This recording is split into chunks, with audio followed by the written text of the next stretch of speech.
Zdravo drugari, ja sam Sara Janković, učenica 4. razreda osnovne škole Dimitrija Todorović Kaplar iz Knjaževca.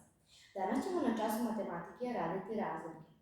Hajde za početak da mi kažete, na primjer u ovom primjeru, šta je imenilac, a šta brojilac. Tako, prvi broj u bilo kom primjeru je brojilac, a drugi imenilac. Bravo. Hajde sada da uradimo i neki zadatak. U prvom zadatku trebamo da izgovorimo date razlike. Hajde prvo vi, pa ću ja. Bravo.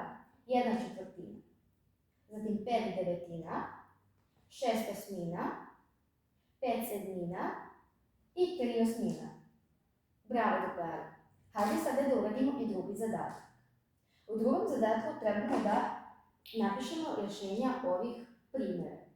Prvo trebamo da izračunamo četvrtinu broja 1380. Tako, 1380 delimo sa 4 i dobit ćemo broj 345.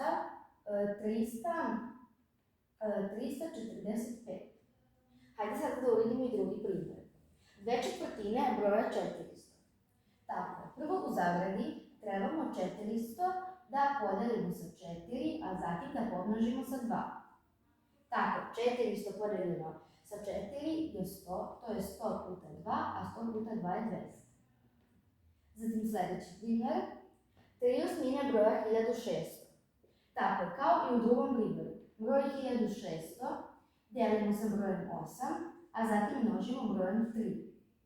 Dobili smo broj 200 puta 3, to je 600. I poslednji primjer su 3/5 broja 5050. Tako, 5050 delimo sa 5, a zatim množimo sa 3, kao što smo u poslednja dva broja. 5050 podeljeno sa 5 je 1010.